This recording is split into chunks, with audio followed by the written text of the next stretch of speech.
The following is a fan-based discussion. All properties discussed are property of Toei Inc., Bandai, Hasbro, and Subaru Productions. What's up? Hello, everybody. It's been a long time since we haven't done a first impression since 01 because quarantine ruined Kira Major. It did kind of ruin Kira Major, didn't it? Yeah. So now we're doing a first impressions for this year's Kamen Rider. Kamen Rider Saber. Yep, Mhm. It sure does. Yep. That's gonna be fun. Let's start where we always do. With the opening. I don't like it. I think it's okay. I'm not a fan. It's growing on me. I like the full version better than the TV the opening size version. Yeah, because they picked all the parts of the opening that I thought were weaker. There are a lot of weak parts at the beginning. I'm saying, like, why did they choose? But there's like a good chunk of that song. It just turns into Japanese Fall Out Boy, and I was here for it. But I will also give it this: it's doing its job because I went to bed last night and I couldn't get that opening line out of my head. So I don't like it. What's the opening line? Saber in your hand. I hate his voice. The pen. No, yeah, they picked the wrong singer for a song that is in that octave. Yeah, he can't reach it. He does have trouble reaching That it. final high note, The particular, pen is... to write it down. If If they drop in an octave, he would rock Yeah. it. nail it. If they drop in an octave, he would rock it, and I know it.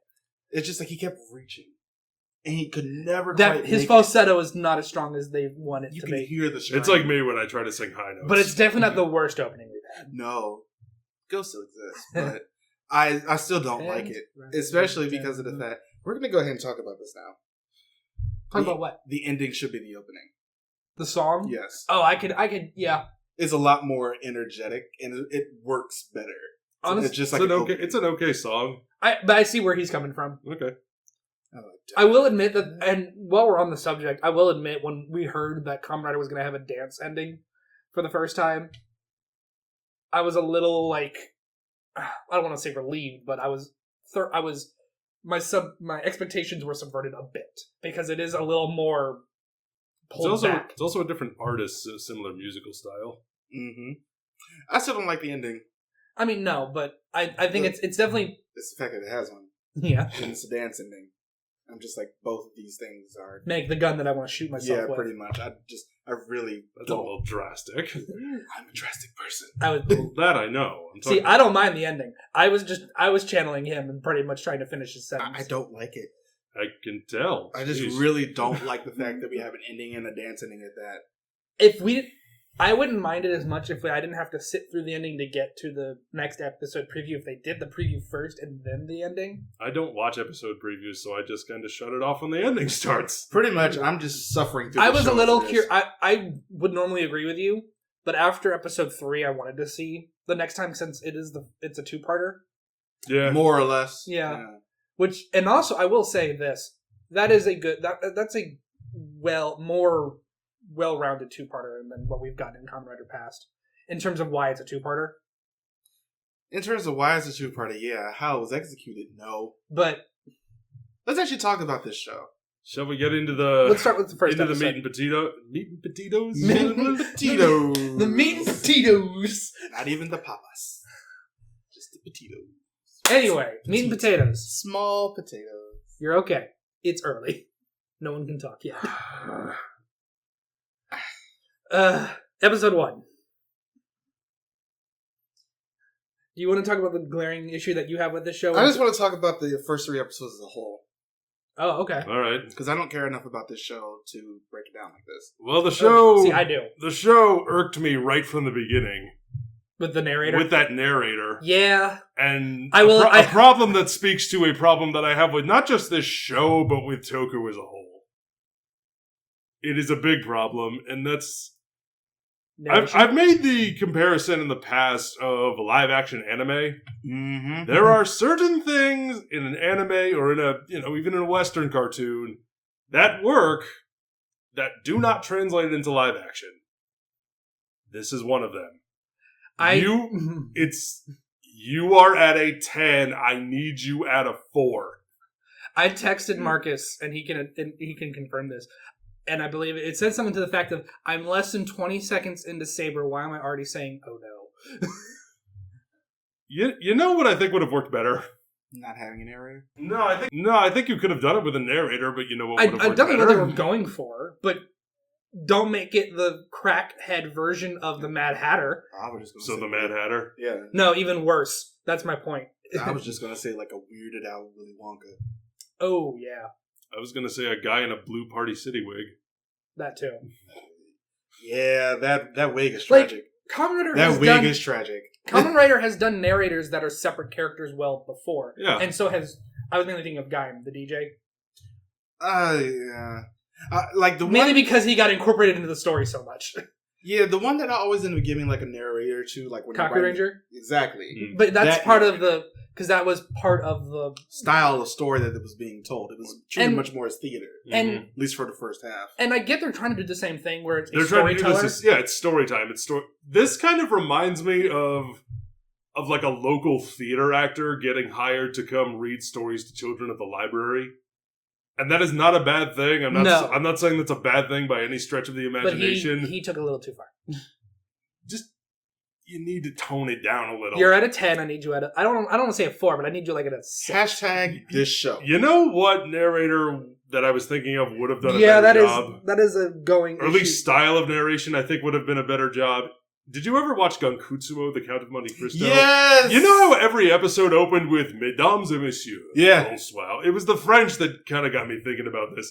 But if you had that more like stoic, like a man in a nice suit or a nice smoking jacket sitting in front of a fire The problem is with the a pipe aesthetic... and be like, yes, it is time for the story. The problem is with the aesthetic that we're given... More masterpiece theater, less Teletubbies. Well, I understand where you're coming from. I think the issue is that with the aesthetic that they're trying to present, that would be that's very... Change the aesthetic. I don't mind the aesthetic. Change his aesthetic, then. No. I mean the aesthetic of the whole show, not just him. I feel like you could still work it in. Mm-hmm. But as Marcus was pointing out, that is a running problem with a multitude of characters in the show, which is, you're at a 10, I need you at a 6. Why don't we just talk about the elephant in the room, Akiko 2.0? I wouldn't go so far as to say she's Akiko 2.0. No, she's better than Akiko. Jury's still out. Let me explain. I don't know if I explained my reasoning to you on this. The reason why I already think she's better than Akiko. You told me this, yeah. But tell them, because they don't know. Because Mei's on his side. Akiko, from the moment she is introduced, is a driving force against the main character. I hate Kamen Riders. Why are you doing this? Blah, blah, blah, blah. But Mei is on his team.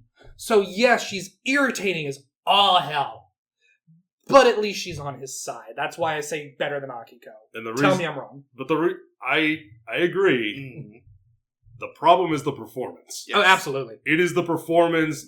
There was a scene in episode 3, or a moment in episode 3, I should say, where she's walking with Sora, the little son character, and she sees like an ice cream shop. Oh God! And she screams out like, "They have soft serve! Oh my God!" Like just freaking the frick out. Okay, I love soft serve, but I freaking love soft serve. It's not gelato, but it's good. But if I see some, if Matt and I are driving in his car and we drive by a Dairy Queen, I'm not gonna like punch him in the head and freak out about the glory that is soft serve that has been bestowed upon me. No. Okay, try this instead. Okay. Oh, hey, they have soft serve. Want to go get some? Kind older sister. We need those vibes, not 2-year-old who just discovered sugar exists. And that's her entire character. Yeah. There was that scene, I believe it was in episode 2, when Saber and Blades are going up and like they see the book that goes into the other world. And she bolts in on her bike. To kamikaze because she's like, I'm coming too. And I'm just like, why? Why are you here? I can't argue against this. I'm going. Let me make something very abundantly clear. Okay, I like this show. I do not. I know you don't. I like this show, but I did tell you after episode 1 this is probably going to be a Kyoryuger for me. Another Kyoryuger, which is I am abundantly aware of everything wrong with this show, but I'm still being entertained, which is all I give a shit about. Sometimes that's all you need. Exactly. I want to talk about that's where I stand right now. A major problem. What is that? In this show? This show is paced terribly. It jumps so many times throughout these episodes. Let's talk about episode 2, just for example. Mm-hmm. Blaze transforms for the first time. They're like, oh my god, he can transform too. This is what he looks like. Oh my god. And the next thing you know, they're like, they come back from commercial. There was no indication that people were trapped in a building somewhere. And next thing you know, Tomish is helping people out of a building. It's like we missed a scene. I feel like that. No, we missed a lot of scenes. I feel like that assumption can be made if you are at work think it looks like an office building. There's always an abandoned office building somewhere. Anyway, but the story they're trying to tell is that sections of a city are being magically transported to this other world. It's not like it's. I honestly liked that because it admitted it, and I don't mean omitted. I mean admitted that it was a full building that had people to be rescued. It wasn't just the abandoned warehouse district. But you need something to facilitate him actually going there. The fact it's like, no, there's a scene missing. No, if he would have heard people in my yelling, opinion, this is my opinion. The previous episode did that because the entire point was to get people back. But you saw those people. They were don't have outside. to see them. No, we don't. Yeah, you do. Assumptions can be made. But you have to have some notification that they're there. Not everything can I'm more with Matt on this one. Not everything has to be spoon-fed. It's not spoon-feeding. Yes, it's notifying. There's a difference. If he would have heard somebody scream in this building, all right, that would have been perfect. And then they just would have gone over there and like, I don't think that's required. I do not think that's required. It is because I feel like you're missing a step. It's like you skipped a step in the recipe, and I'm just like, the recipe is going to come out messed up at the end of it. I think we're allowed to make assumptions and logic. I think that is allowed in a writer note. You can make assumptions and logic, but when you have something like that where other people just show up, I don't think they just showed up. I think they did. Because unlike the first time that it happened, we actually saw people get transported to the other world with them. We knew that other people were there. But it's been set up that that's what happens when this happens. That's what I feel. Yeah, that's what I'm trying to get at. It doesn't always feel like it sets it up that way.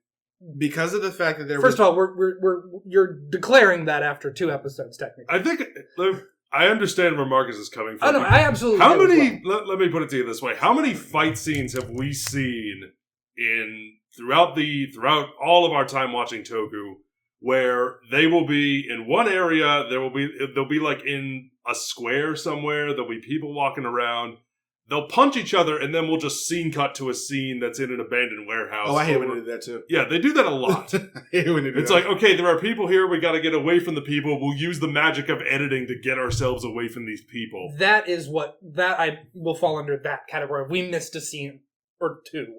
But this one, we're in the same locale. In this case, I feel like it's kind of the same thing. They did set up in the first episode that when this book appears, this magic book that spirits everyone away to the other world.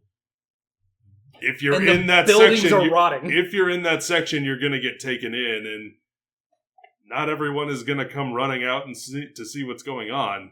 But at the same time, they established in that first episode that's who were there. So it's like, all right, we already know there are people there.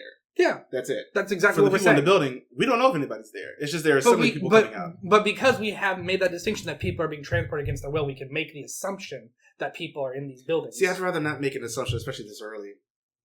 It's just like we're a little bit too early on. There's a line. There's a very thin line that writers have to walk on of these assumptions and logic that they don't have to. I'd say that's just television and film in general. That's why I said writers. I just meant writing. Oh, I thought you meant rider. No, with a W.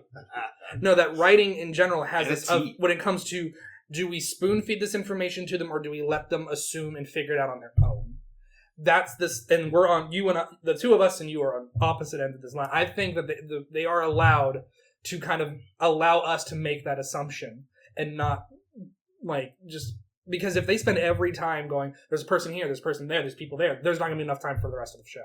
Let me ask you something, Marcus. Are there any other moments or scenes that jump out to you as having poor editing or pacing? Let's see. May being there in one scene and then suddenly not being there in the next scene. That actually happens in the same episode right around that same time.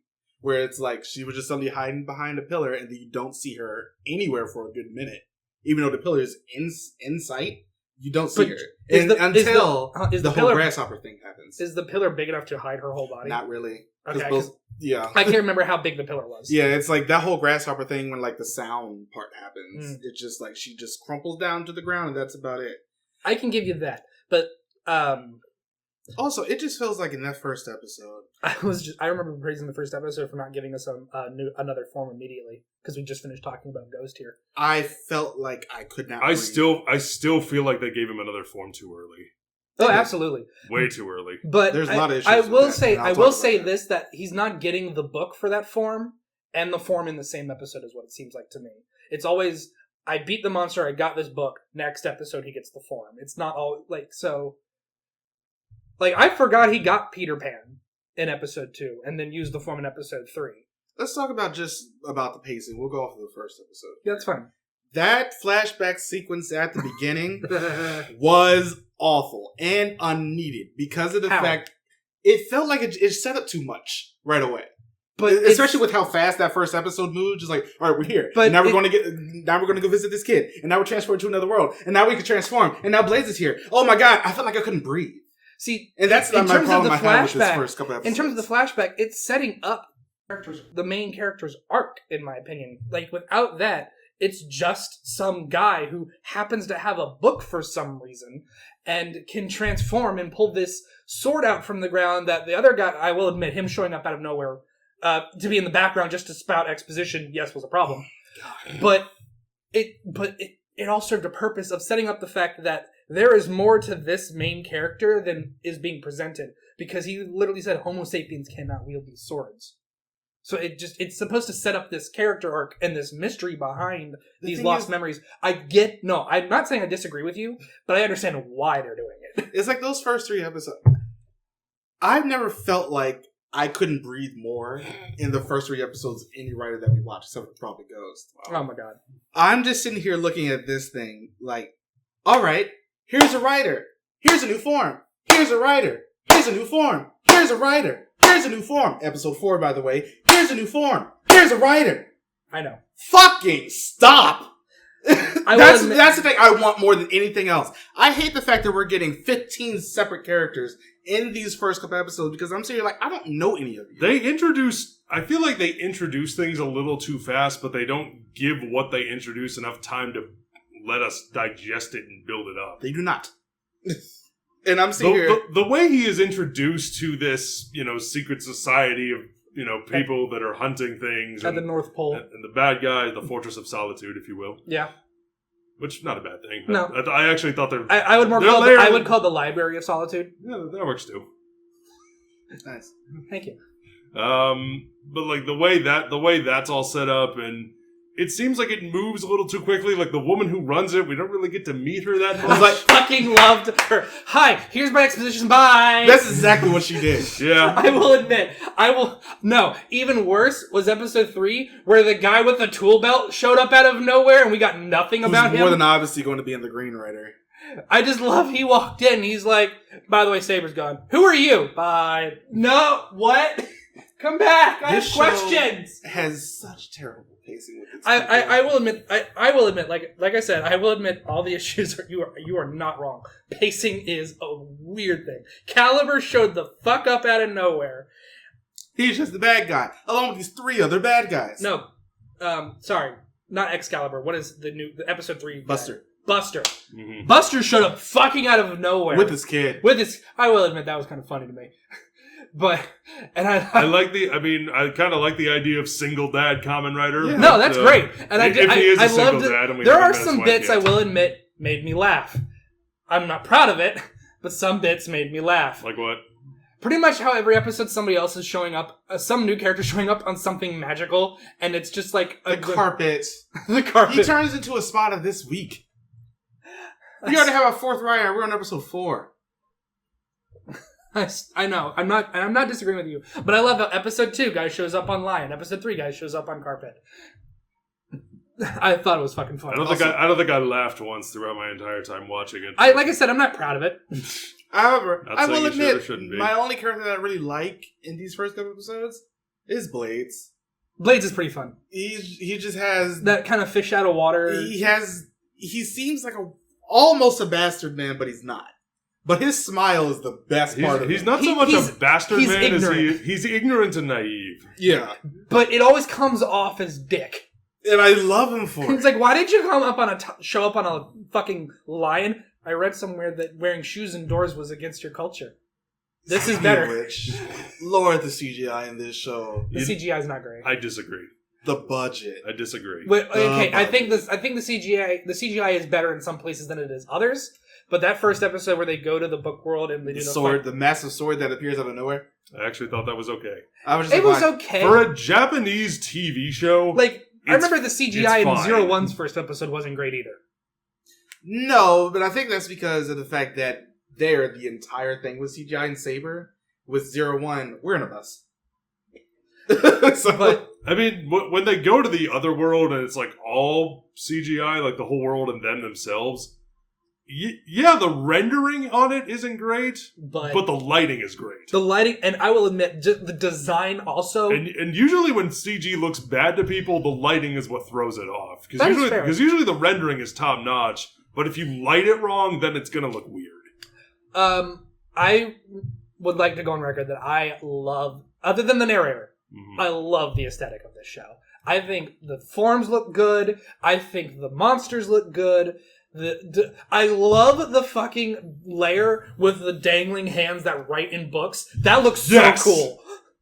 Yes, I love that so much. I love how dark it is. I just love those marionette hands writing over the empty pages. I love the idea so much. That's such a cool image. I love the idea of these sections that have been taken to this world are turning into rotted books. Like the buildings, you can see all the pages coming out and it's just rotting. Like I said, I love the designs and the aesthetic of the show. I like the suits a lot. Oh god, the suits look fantastic.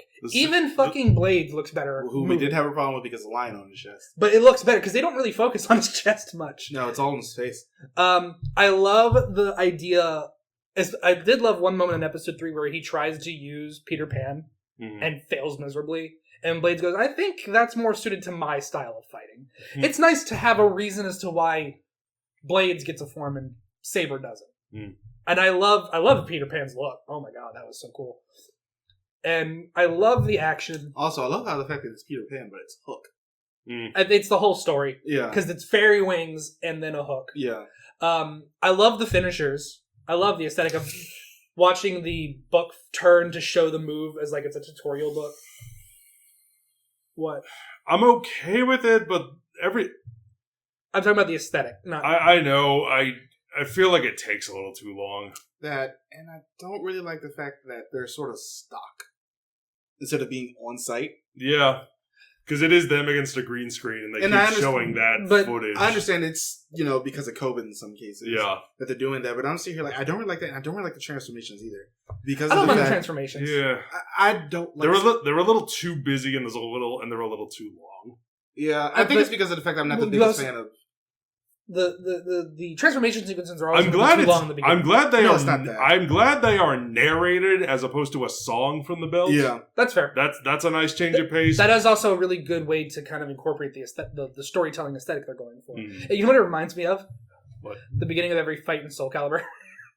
Transcending history in the world, a tale Brave of dragons and souls eternally retold. I think it's Tell me I'm wrong. It's just because of the fact that from all the years that we've been watching it, when a writer ends up doing it, there's no stock.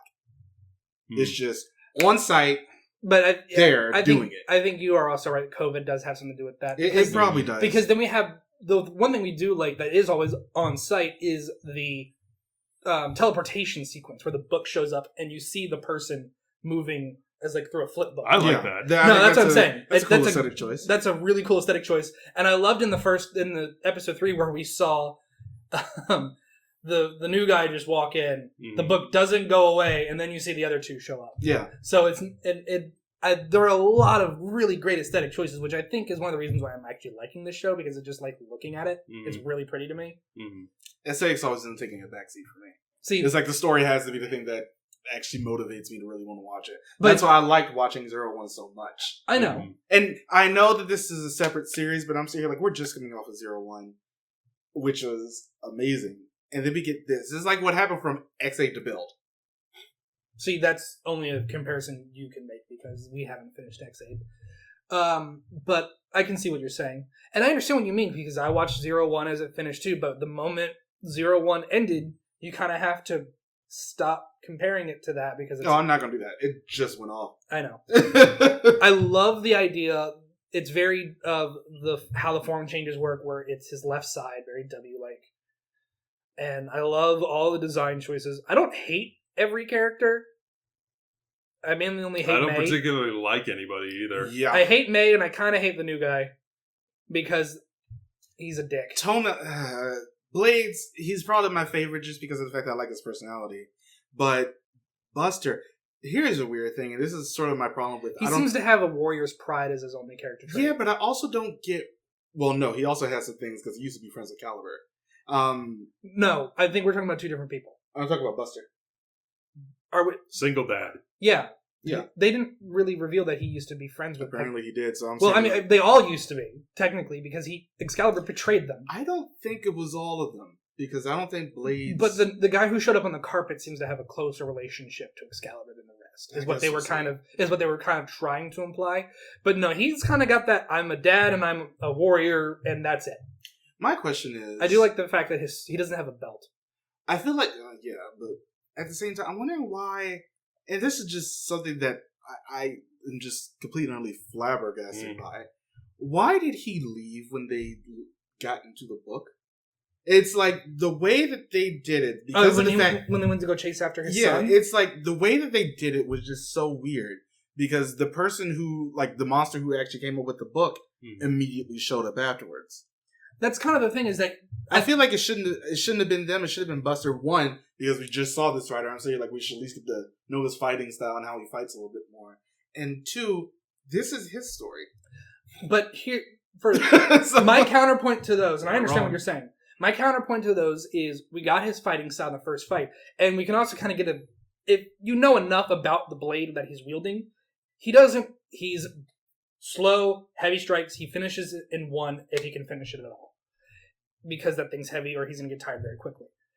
Two, I don't think they're going to be able to ever have an episode where the main writer doesn't fight.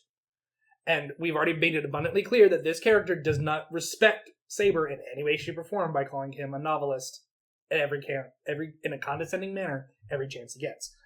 Because he's not a warrior, he's a novelist. Second, the moment they get there, because he's so gung-ho and ready to go and doesn't want to be with them, he immediately just starts looking. And that's the point, is that if he had stayed, if he had talked and been a team player, he could have joined the fight. But no, he shows up at the end and almost cuts his allies' heads off as much as he does his enemies. Yep.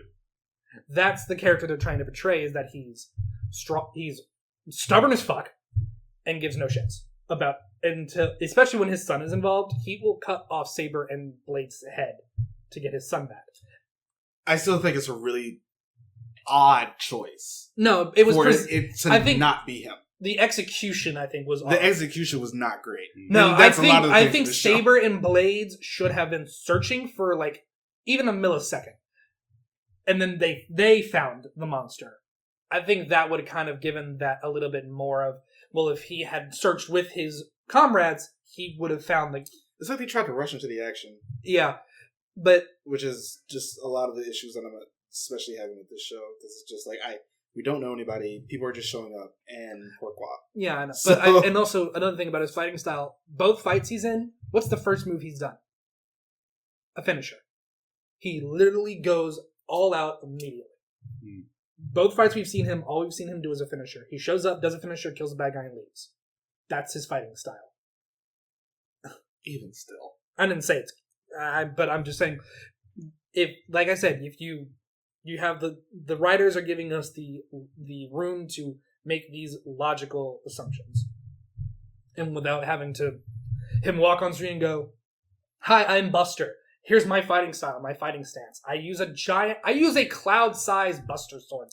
For fuck's sake. You kind of get what his fighting style is. Hitting things until they fall down. Yeah. Things. To me, it was very apparent. We've got the rogue, the knight, and the tank.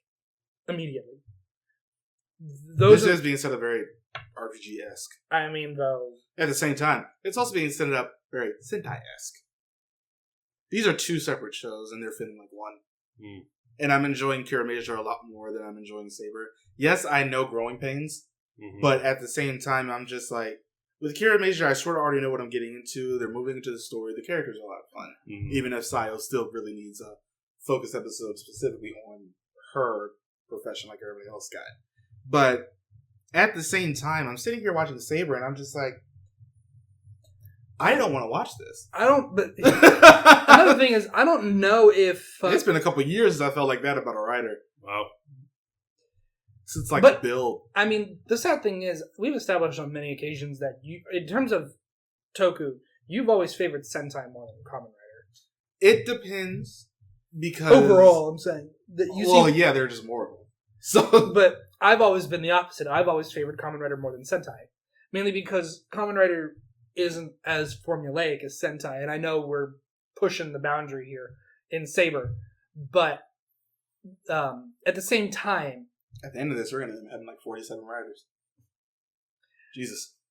Okay, one thing I also did laugh at when in episode 1, when the golem went giant, and what did Saber say? That's not supposed to happen?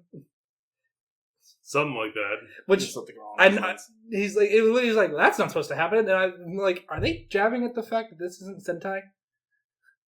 Is that a jab? I guess monsters can grow big.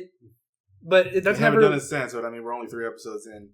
4 by the time this is coming up tomorrow. And I will also admit that it looks like that they've written themselves a safety net in terms of, because the golem showed up again in episode 3, and they gave like a universe reason as to why monsters can be reused.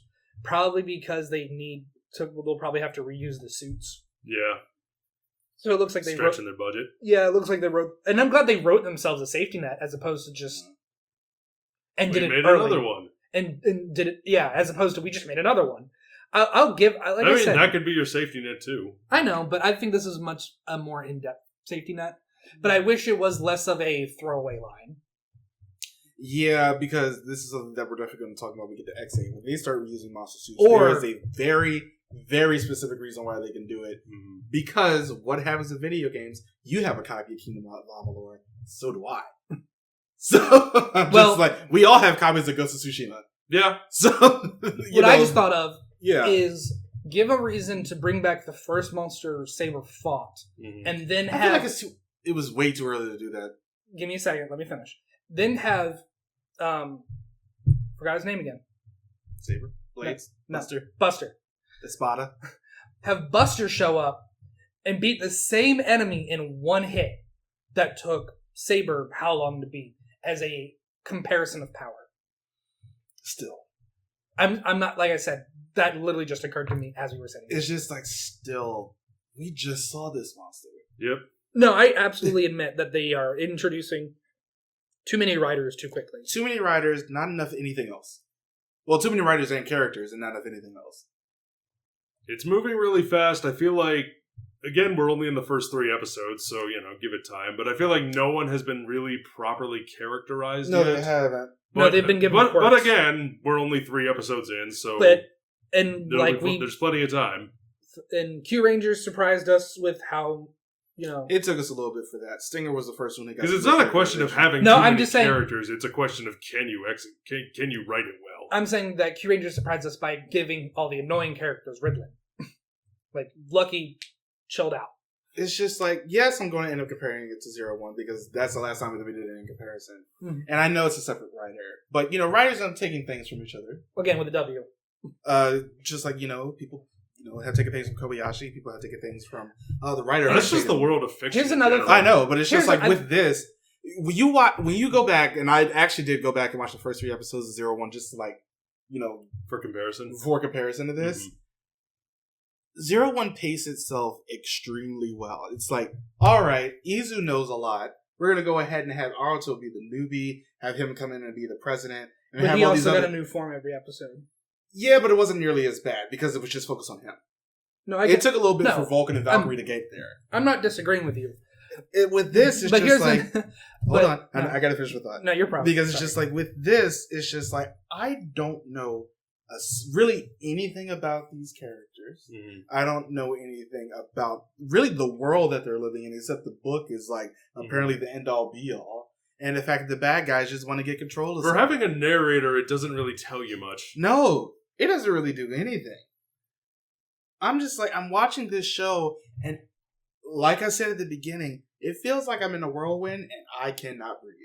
Because everything is just moving so quickly. We're getting introduced to so many people, so many story aspects, but nothing has been done with these in the first 3 episodes of this show. Mm-hmm. In comparison to the show that just went off, we got the backstory of the world, we got how the world works, we got what the villains want and what their motivation is, and exactly what we're working towards. Because in this case... In Zero One's defense, that world was much more grounded in reality than this one is. Even I don't know about that. I mean, it's a science fiction story. Yeah. But science fiction, in my opinion, especially, it's not Doctor Who levels of science fiction. It's iRobot levels of science fiction. Okay, fair enough. Whereas we're talking you're comparing it to like writing Lord of the Rings. We're talking, we could have different races. Fantasy versus science fiction are 2 different hills of writing. And to Marcus's point, one of the things that 01 did in its first couple episodes is it very clearly sets up that this advanced technological world has been going on for so long. Mm-hmm. In this one, it's our world. It's this is the regular world that is being invaded by a secret fantasy world. So the characters are caught just as much by surprise as we are. At least that's how I feel. No, then you're absolutely right. And I feel like the point that they're trying to make is that they don't want us to know much more than the characters know, because that makes the characters more relatable. We're learning with them. # relatable. I know. But I mean, a character is relatable. It's a rant for another day. Saber has this unknown past that he doesn't remember that we're going to learn with him. And because why does he already have Brave Dragon? Who the fuck was that in the first episode who killed himself to save everybody? Who's this girl that he apparently forgot? You feel like you're in the whirlwind that they all got sucked into in the sky in the first episode. Yeah, speaking of which, when that almost happened to May, I was just like, let her go! Do it! Do it and save us! Do it. Do it. Do it. I think I'm glad that so far, after the first episode, I worried that she was going to be the person who just kept hounding him to write a book and get it to his publishers on time. And that's only shown up in the first episode. But even then, he wrote the manuscript and gave it to her, and she was able to turn it in. Doesn't mean that My point is, I'm glad they solved it. Yeah. As opposed to having it be like stretched over. She's not the editor. She's not the editor from Fruits Basket, where her whole character is just being an anxious mess because he won't turn his manuscript. Yeah, this whole thing. At least he did not stretch it out like Mochi. And I'm just like, I also did crack a smile when she tried to. Out Mochi, I will admit, I cracked a smile when she tried to bribe Blades with pastries. I thought that was humorous. And then in the next episode, everybody got one except her. Wah wah. Yeah. But anyway, I think this show has a lot of potential. I'm not excited for it. I wouldn't say I'm excited for it, but I want to be excited. Could be better, could be worse. Oh, the point I wanted to get across that I didn't get a chance to. You know one of the reasons why I think this whole pacing thing didn't hit me as hard as it did you? Why is that? Because I remember who the main writer of this show is. It's the main writer of Ghost. But on the other end of that, he wasn't there a lot in Ghost. Or was he? He was there for like 22% of that show. Or was he in there where we just been given a lot of bullshit? No, he really wasn't there. He had some anime that he had to work on at the same time. But so far we're getting the same thing we got last time, and I don't hate it as much this time around. That's because you like the aesthetic. Aesthetics is always going to be a second to me, so I can forgive a mediocre story if I'm I know you like your region. Yeah, fair. But remember, these shows aren't always meant to be a challenging or deep, dark story like 01 was. We can't have every Kamen Rider be like that. But the thing is, we almost did. X8 sort of presents itself as bright, but it's pretty damn bleak overall. And then Bill tried to be super serial and failed at it. So, right. That I would rather take a show. You gotta have a good balance. I would rather take a show after the one we just had that was really, really good at being successfully dark and deep. But give us a break. Have something that's more fun, high energy, upbeat, and you can do right. that, but you gotta do it better. I'm not saying that. If you gotta do it right. First of all, I'm not saying they're doing it perfectly. I'm not saying they're doing it great. I'm saying they're doing adequate. I wouldn't even say they're doing it adequate. But that's the difference between you and me and what we look for in TV shows. If I'm being entertained, I don't care about what the story is. I do care a lot more what the aesthetic is, because if it's ugly, I don't want to fucking look at it. And it's hard to watch something I don't want to fucking look at. I can understand why that would be a problem. But as long as I'm entertained, and so far, I'm entertained. I don't think this is real. I don't give a shit. I'm not dreading watching the next episode. I am. Then Lord stop watching Jesus. it. No, I watch it because we're going to have to review it eventually. Then watch it when we have to review it 2 years from now. No, I'd rather just watch it because we have other things I got to watch. Especially right now. I feel like in this case, it would be easier for you to binge it than to wait. I did the same thing with Ninja. I kept watching it week to week. And I still think you made a mistake. Oh, I did. And yet, here we are. Making a mistake. Learn, Marcus, learn. I'm doing the same thing that David does. David gives 3 to 5 episodes and then drops it. No, he doesn't. Oh, that's right. But didn't he? That's what I do. Isn't that the rule he taught us? Drop it after 3 to 5 episodes? I don't think so. I think I'll drop it after 1 episode if I think it's bad. Yeah, David watches everything no matter what. Well, David's also insane. He also technically works for Crunchyroll, so... That is true. By the way, David's a friend of ours from college and former roommate, who was almost on our Gaim review. Things gotta happen. Yeah. Anyway. As for me, I think the show so far is okay, at best. Aesthetics are nice. They are not the be-all, end-all for me. For me, you need to have a good story and you need to have good characters. For me, that is absolutely the most important thing. You don't need to be deep. You don't need to be dark. You don't need to be super serious. You don't need to be anything. What you need to be... You don't need to be Amazons. At least he said what you need to be is whatever the show, whatever the writers, they think the show needs to be is what it needs to be. Just let it happen how it happens. What that outcome is. If you think it needs to be dark, then make it dark. If you don't, then don't. I will say this. Whatever the story and characters call for. I will go on record. If Buster, because he's not in a lot of the main posters for this show, except for like one. Mm-hmm. So he's in the main promotional one. Huh? He's in the main promotional one. Do you think he's going to die? I don't know if he's going to die, but I don't know if he's going to stick around. Because he is not in... Okay, he is in that one. He's in the shadows. I thought he was going to be a fucking villain. Honestly, that would have... been so much cooler. It might still happen. But anyway, I was going to say, if he shows up and then leaves after like 5 episodes and just like doesn't come back, I'm going to be a little pissed off. But... If he turns traitor, we have a whole different ballgame. Mm-hmm. I'm not excited about this show. I'm not.